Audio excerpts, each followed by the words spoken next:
It has been 5 years since the Infinity Saga concluded spectacularly with Avengers Endgame.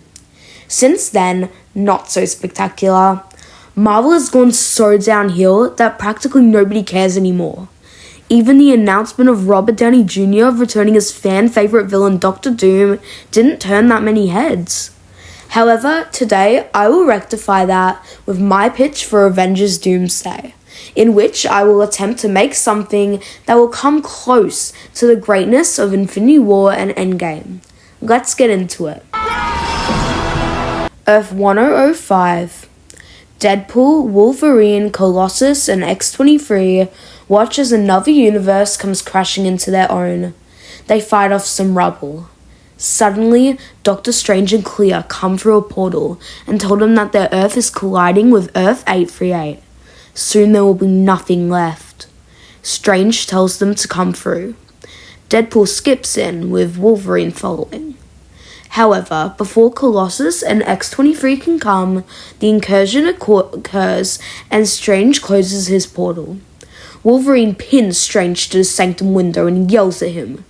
Clea tells Logan that he is the anchor being, so they needed to close the portal. Wolverine cries about Laura, but Strange says that the whole multiverse is facing its doom. Spider-Man and Daredevil surround the Fantastic Four as they crash into Central Park. Reed asks where the Baxter Building is. Sue points to a large tower which has a T on it. Peter says that that is the base of the government team, the Thunderbolts. Matt asks where they're from and Johnny says New York, but it looks a little different to this place. Peter says that they must be from another universe, which shocks Matt. Matt says that they should take them to the Avengers.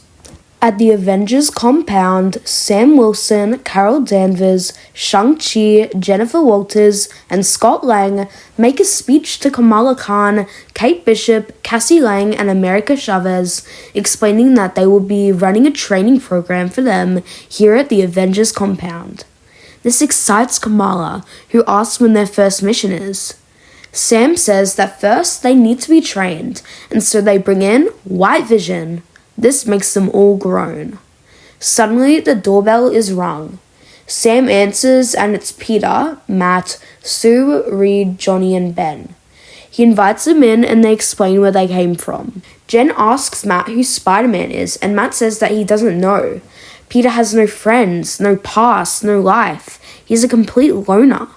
Suddenly, Reed looks to a photo on the wall. He points to Tony Stark's portrait. That's Victor.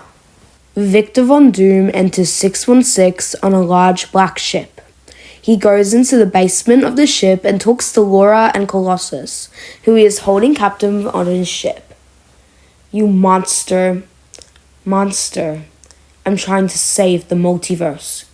No, you just want power. You want to rule.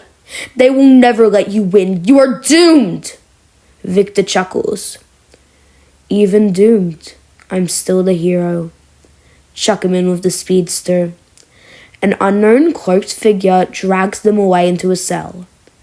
Now, let's find those bracelets. A flashback narrated by Reed Richards ensues. Years ago, Reed, Victor, and Ben were like best friends. Then after the accident that gave them powers, Victor became cold and calculating, obsessed with saving the multiverse by any means necessary. Victor had one particular theory about how there was 2 bracelets so powerful on 616 that it could harness the power of the one above it all, the conqueror of universes, Kang. Those bracelets would make him unstoppable, the ruler of the multiverse. It would stop incursions because there'd only be one world, his world. Sam says to Scott that he remembers him telling him that Kang had these bracelet-looking things that flew around his base, almost like rings, Shang-Chi added. He wants my rings. We don't know the full extent of their power or who made them. Who had them before Wenwu? Some ancient Egyptian, I don't remember the name. Jennifer and Matt sigh and look at each other. We might know someone who will. Jake Lockley is chased by War Machine and Ironheart through the streets of Chicago after robbing a bank. After Riri and Rhodey stop him, Carol arrives asking for Jake's help. When he tries to shoot her, Sam flies in and blocks the bullets with his wings. She-Hulk and Daredevil surprise him from the back, followed by Shang-Chi, who ties him up with his rings. Peter webs his mouth shut. Sorry about this. Flicked by Sam off his shoulder, Scott surprise punches Jake, which makes him transform into Mr. Knight. Hello there, I'm Steven. Nice to meet ya. Hey there, Steven. What can you tell us about Rama-Tut?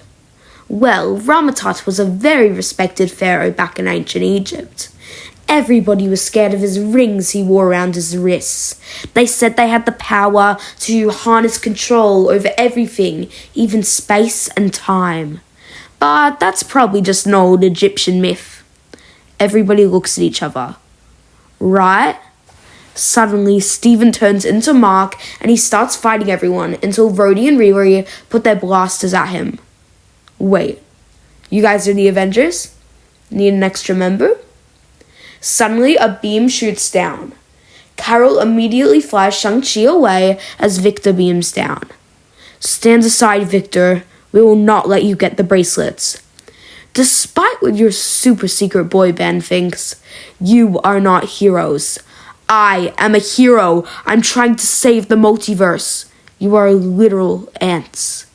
Jen takes offense to this and launches at Victor. He catches her punch and throws her away. Each member has a go at him, but he is unstoppable. Finally, Peter remains. He launches at Victor, angry from all he has lost. He punches him so hard that he breaks his mask, revealing the face of Tony Stark. Distraught from this, Peter loses his focus and gets punched away. Victor walks around all the still breathing but knocked out bodies and notices that the bracelet bearer is gone. Suddenly, the sky turns red and another planet slowly begins to come towards 616. That brings me to the end of Act 1 of my pitch for Avengers Doomsday. Make sure to stay tuned for Act 2, which will be coming out soon. Have a great day. Bye!